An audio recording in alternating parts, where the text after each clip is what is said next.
Good morning friends. आज मैं आप लोग के सामने ये DSSB 2015 का PGT का पेपर जो मैं सॉल्व करा रही हूँ उसका सीरीज़ है। ये न्यू नेक्स्ट सीरीज़ 151 टू 175 तक के क्वेश्चन मैं सॉल्व कराऊंगी।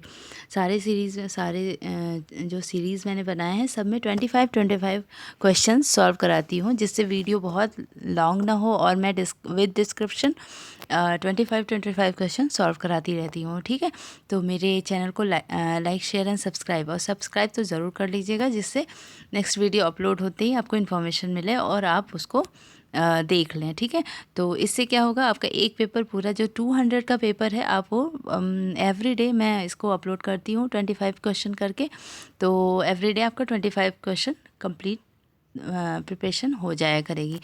तो स्टार्ट करते हैं अपना ये 151 नंबर क्वेश्चन को। इसमें क्या दिया हुआ है, सिंधु नदी की सभ्यता को यह भी कहते हैं। सिंधु नदी सभ्यता को क्या कहते हैं?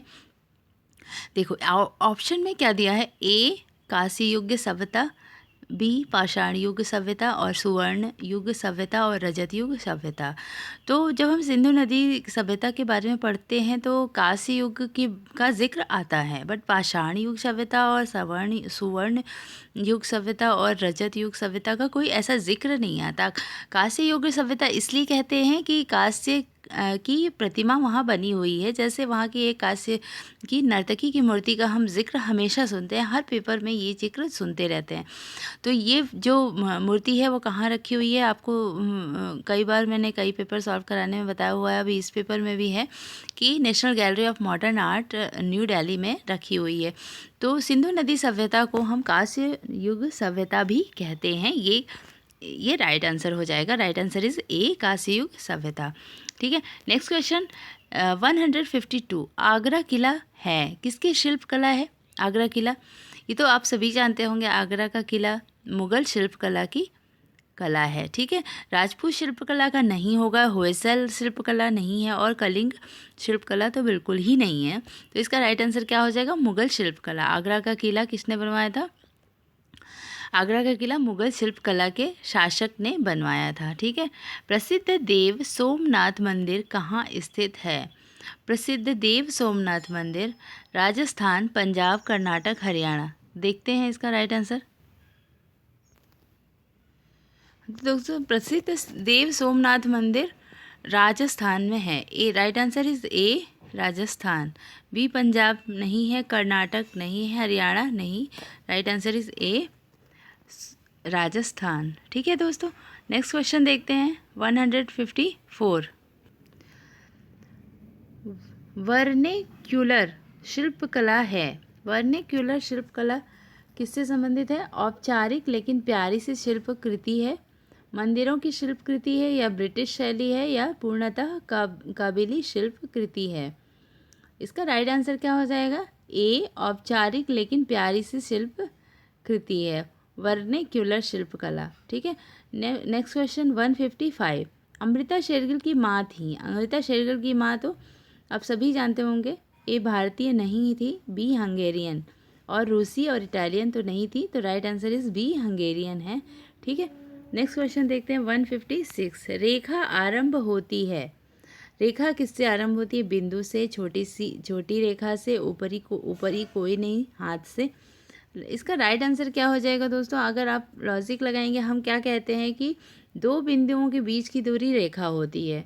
ये हमारा एक परिभाषा है रेखा की। ठीक है, तो रेखा की परिभाषा क्या होती है? दो बिंदुओं के बीच की दूरी को रेखा कहते हैं। तो वो कभी कभी ऐसा भी कहा जाता है कि दो बिंदु अगर हम बना देते हैं और उस बिंदु को के बीच में हम रेखा नहीं भी खींचते हैं, बट वो एक इमेजिनेशन के रूप में वो उसमें एक रेखा बन जाती है, तारतम्यता बन जाती है कि उस बिंदु से उस बिंदु तक ये कनेक्टिविटी कहीं ना कहीं से होती है। तो उसको एक माइंड हमारा उसको एक रेखा की तरह ही फील करता है। तो इसका रेखा आरंभ होती है किससे? बिंदु से। ठीक है, नेक्स्ट क्वेश्चन देखते हैं 157। धनात्मक स्थान को इस तरह परिभाषित करते हैं। धनात्मक स्थान वह है जो ऋणात्मक स्थान द्वारा घेर लिया जाता है। रंग चित्र में रखा गया स्थान, फिर विषय के आसपास और बीच में स्थान जो आपके घटकों द्वारा लिया गया है। तो इसका राइट आंसर क्या हो जाएगा? घनात्मक स्थान को इस तरह परिभाषित करते हैं, जो घनात्मक स्थान वह होते हैं जो ऋणात्मक स्थान द्वारा घेर लिए जाते हैं। इसका राइट आंसर क्या हो जाएगा? ए। ठीक है, नेक्स्ट क्वेश्चन देखते हैं।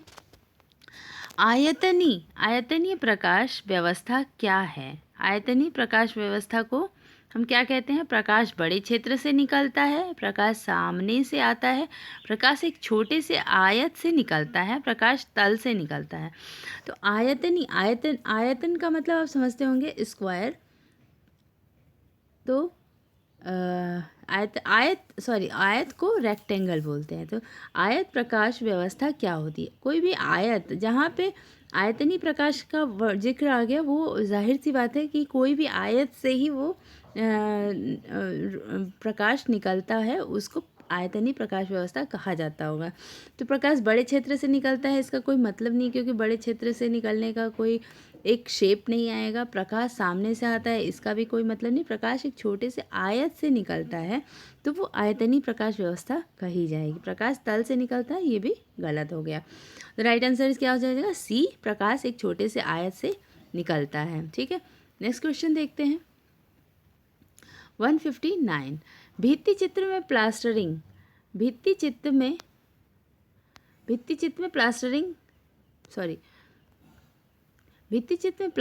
के समय इसका उपयोग होता है।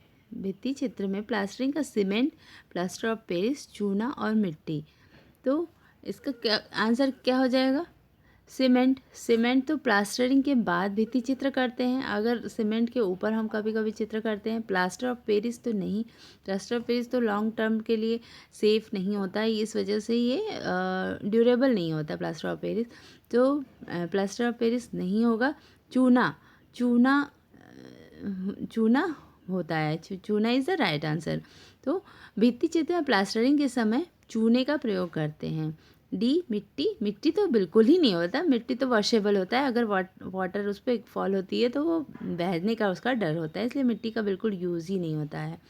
तो राइट आंसर इस क्या हो जाएगा? चूना से क्या होता है? दीवार की सुरक्षा होती है, और चूना जो बाहर की धूप और बरसात से भित्ति चित्र को सेफ भी रखता है। ठीक है, तो इसका राइट आंसर इज सी, चूना।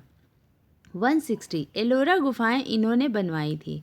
एलोरा गुफाओं को किसने बनवाया था? कदम्ब ने, चालुक्य ने, होयसल ने, राष्ट्रकूट ने। तो हम पढ़ते हैं कि कदम्ब, चालुक्य, होयसल तो नहीं है। A B C wrong answer है। Right answer is D, Rashtrakuta. Ellora की गुफाओं को राष्ट्रकूट ने बनवाया था। ठीक है, नेक्स्ट क्वेश्चन देखते हैं। अमृता शेरगिल अ लाइफ के लेखक थे। अमृता शेरगिल अ लाइफ के लेखक कौन थे? यशोधरा डालमिया, गीता कपूर, आर शिवकुमार, अरुण प्रसाद। तो राइट आंसर क्या हो जाएगा इसका? Right answer is A, Yashodhara Dalmia. यशोधरा डालमिया भी एक अच्छे राइटर हैं, जिन्होंने आर्ट के ऊपर बहुत सारी बुक्स लिखा हुआ है इन्होंने। विनोद बिहारी मुखर्जी ने यहाँ प्राध्यापक के रूप में काम किया। विनोद बिहारी मुखर्जी के बारे में तो आप लोग जानते ही होंगे। विनोद बिहारी मुखर्जी बहुत अच्छे आर्टिस्ट थे। ये शांति निकेतन से जुड़े हुए थे, और इनको लास्ट टर्म पे इनकी आइज़ आँखों की रोशनी चली गई थी, बट ये आँखों की रोशनी के जाने के बाद भी ये बहुत दिनों तक कलाकृतियाँ करते रहे। तो इनके ऊपर सत्यजीत रे ने एक फिल्म भी बनाया था। तो बहुत ही बड़े कलाकार थे ये। तो राइट आंसर क्या हो जाएगा? ये कला भवन से जुड़े हुए थे, शांति निकेतन से ये जुड़े हुए थे। विनोद बिहारी मुखर्जी आजीवन शांति निकेतन में ही रह गए थे। ठीक है, नेक्स्ट क्वेश्चन देखते हैं। प्रिंट मेकिंग में प्रसिद्ध है। प्रिंट मेकिंग कौन से कलाकार प्रिंट मेकिंग के लिए प्रसिद्ध हैं? अर्पिता सिंह, ये तो कैनवस आर्ट करती हैं। बी प्रभा, इन्होंने भी नहीं किया है प्रिंट मेकिंग में। अनुपम सूद दिल्ली में रह के आज भी अभी उनकी कला बहुत ही सॉलिड है। उनकी स्केच, उनके छोटे छोटे ग्राफिक प्रिंट उम्दा किस्म के होते हैं।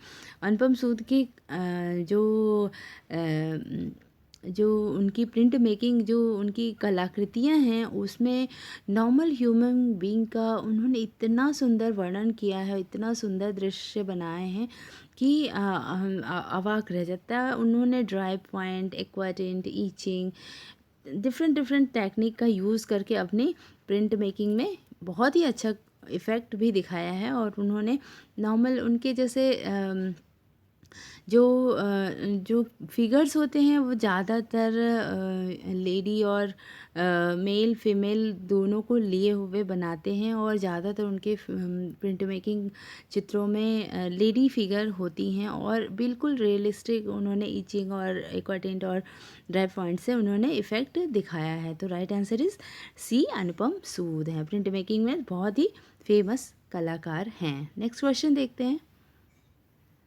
प्रसिद्ध शिल्पकार और अधिष्ठापन कलाकार एंडी गोल्ड्सवर्दी थे।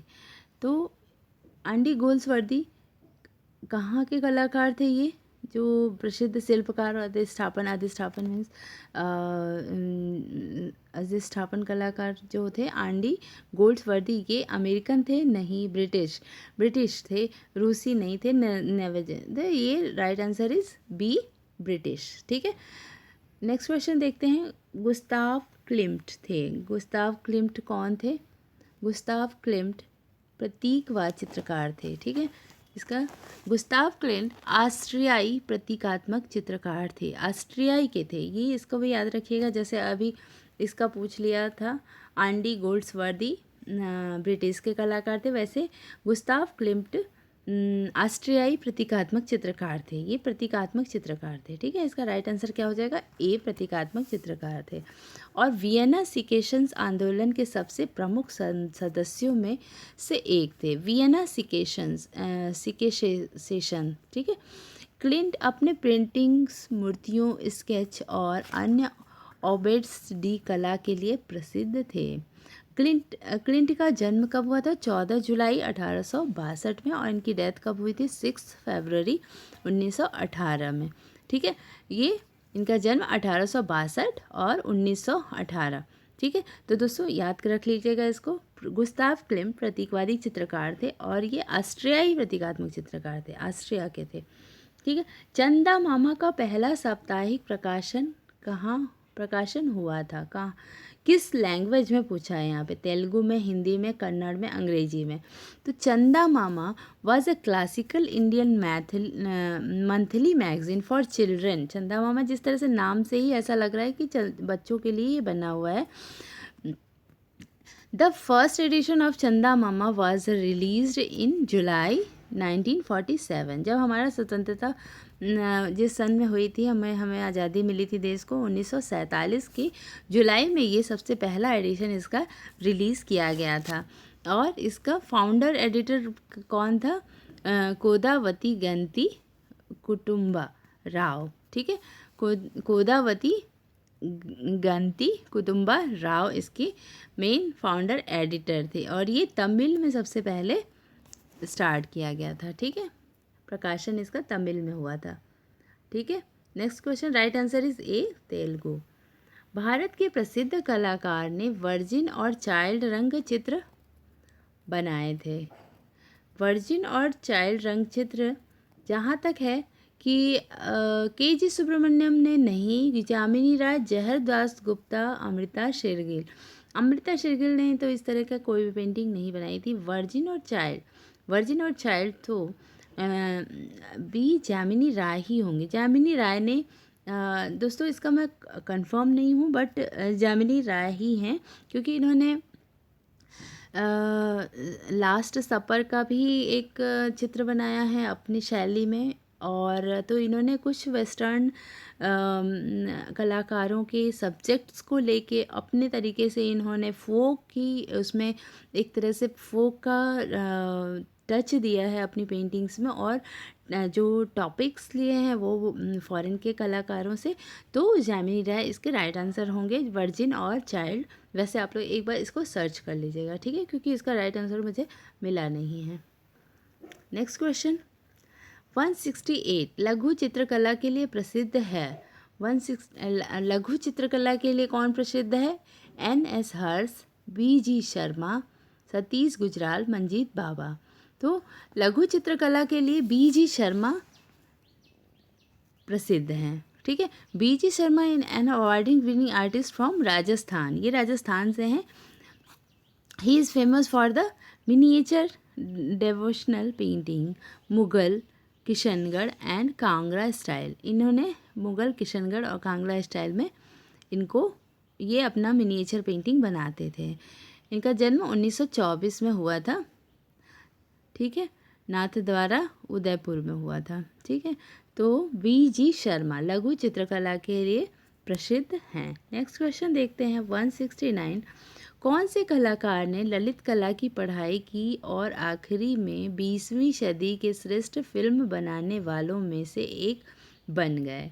तो इसका राइट आंसर क्या हो जाएगा? Right answer is Shyam Benegal, no, Satyajit Ray, देखते हैं गणेश हलोई, विकास भट्टाचार्य जी का। तो आप सभी जानते होंगे कि इसका राइट आंसर क्या हो जाएगा? सत्यजीत रे एक बहुत बड़े फिल्म मेकर थे। इन्होंने विनोद बिहारी मुखर्जी के ऊपर एक बहुत ही अच्छी फिल्म बनाई थी, और पथेर पंचाली, ऐसे इनकी बहुत ही फेमस फिल्म्स रहे हैं। ठीक है, तो सत्यजीत रे इज़ अ राइट आंसर। ठीक है, इलस्ट्रेशन चित्र के लिए निकटतम शब्द होगा। इलस्ट्रेशन क्या होता है? इलस्ट्रेशन एक किसी भी मैटर पे चित्र बनाना, अर्थात एक सॉफ्टवेयर नहीं होगा, आधुनिक रंग चित्र नहीं होगा, छपाई का काम नहीं हो सकता है। तो राइट आंसर इसका क्या हो जाएगा? कहानियों के लिए कला का कार्य। ठीक है, कहानियों के लिए कलाकार। किसी भी कहानी पे जब हम पिक्चर बनवाते हैं, जैसे आपने देखा होगा छोटे बच्चों की बुक्स में और कॉमिक्स में और छोटे छोटे जैसे बाल हंस ऐसे टाइप के कुछ बुक्स आती हैं जिसमें पूरी तरह से एक चित्र बने होते हैं। तो कहानियों के लिए एक चित्र बनाया जाता है, उसको इलस्ट्रेशन कहते हैं। ठीक है, सीपिया होता है। सीपिया क्या होती है? सीपिया कलर को आप जानते ही होंगे, ये लाल और भूरा मिक्स होता है एक कलर, एकल रंग नहीं होता, सॉरी, क्योंकि ये ग्रेइश लिए हुए थोड़ा सा ब्लैक, ग्रे और ग्रीन और रेड ये सब कलर से मिलता जुलता एक अलग ही कलर होता है। एकल रंग तो नहीं होगा, बहुरंगी भी नहीं होगा, फोटो कलर तो नहीं हो सकता। तो इसका राइट आंसर क्या हो जाएगा? लाल और भूरा। ठीक है, तो नेक्स्ट क्वेश्चन देखते हैं। चोलमंडल आर्टिस्ट विलेज की स्थापना किसने की थी? दोस्तों, चोलमंडल के बारे में तो आप जानते ही होंगे। चोलमंडल मद्रास में एक शहर से दूर जो सी के किनारे स्टार्ट किया गया था। कुछ आर्टिस्टों ने उसको मिलके कुछ कलाकारों ने मिलके उसको तैयार किया था, बनाया था, जिसमें कलाकार के लिए का मोटो था कि वहाँ पे कलाकार वहाँ के नेचर को लेकर चित्र बनाना और उसको सेल करना और अपनी आजीविका उसी कला से ही निकालना। तो इस तरह का चोलमंडल एक आर्टिस्ट कला विलेज के रूप में स्थापना इसकी की गई थी। इसके जो स्थापना किया था इन्होंने, किसने किया था? KCS पणिक्कर ने की थी। ठीक है, इसका राइट आंसर क्या हो जाएगा? बी। जामिनी राय ने नहीं की थी, दासगुप्त नहीं, KB कुलकर्णी नहीं। Right answer is B, KCS Panikkar. ठीक है, नेक्स्ट क्वेश्चन देखते हैं। मैसूर चित्रकला में परंपरा से इसका प्रयोग नहीं किया गया होगा। मैसूर चित्रकला के बारे में आप जानते हैं कि मैसूर राज्य में, जिसे अभी कर्नाटक कहा जाता है, 17वीं और 18वीं शताब्दी के दौरान कला के आकर्षण का केंद्र रहा था ये। तो वहाँ पे ये क्या होता था? गैसो पेस्ट, वहाँ की जो मैसूर कला थी उस पर गैसो पेस्ट का प्रयोग होता है। और गोल्ड लीफ वहाँ की एक सबसे प्रमुखता है कि वहाँ पे जो चित्रकलाएं होती हैं उसमें गोल्ड लीफ का एक प्रकार की लीफ जो गोल्ड कलर की होती है उसको उस पर पेस्ट करते हैं। और वहाँ पे मैसूर की कलाकृतियों में चित्रों में गोल्ड लगाने का प्रचलन है। पोस्टर कलर, वहाँ पे जो पेंट करते हैं उसको पोस्टर कलर से करते हैं। तो इसका राइट आंसर क्या हो जाएगा? ए, जिंक ऑक्साइड का प्रयोग नहीं किया गया है। ठीक है, 174 नंबर क्वेश्चन। कांगड़ा शैली क्या है? कांगड़ा शैली लघु चित्रकारी में एक प्रकार है पाश्चात्य शैली है, वन कला का एक प्रकार है, वस्त्र कला है। तो कांगड़ा शैली आप जानते ही होंगे, कांगड़ा शैली लघु चित्रकारी में आता है। ठीक है, तो राइट आंसर इज ए, लघु चित्रकारी में एक प्रकार है। फ्रिडा कहलो इसके लिए प्रसिद्ध हैं। दोस्तों फ्रिडा कहलो एक मैक्सिकन पेंटर थी। ये लेडीज़ थी, स्वयं प्रतिकृति, मूर्तिकला, अमूर्तकला और भांड कर्म। तो फ्रिडा कहलो एक लेडी आर्टिस्ट थी और इनकी खासियत क्या थी कि इन्होंने अपने ही पोर्ट्रेट, सेल्फ प्रतिकृति ही बनाई है। उनके चित्रों में अपने ही चित्रों को उन्होंने कभी राजा के भेष में, कभी सैनिक के भेष में, कभी किसी किसी भेष में उन्होंने अपनी ही पेंटिंग पूरे बनाई है। तो वो अपने स्वयं प्रतिकृति के लिए ही जानी जाती हैं। ठीक है, तो दोस्तों 175 तक की क्वेश्चन मैंने सॉल्व करा दिए हैं। अब नेक्स्ट वीडियो में 176 टू 200 तक के क्वेश्चन अभी मैं नेक्स्ट वीडियो में solve कराऊंगी। So please like, share and subscribe ज़रूर करिएगा, और कोई भी सजेशन हो प्लीज़ मुझे सजेस्ट करिएगा कमेंट बॉक्स में करके। मैं अपने वीडियो को और इम्प्रूव करूँगी आप लोग के लिए। ठीक है, तो दोस्तों watch my video. Thanks for watching. Okay, bye bye.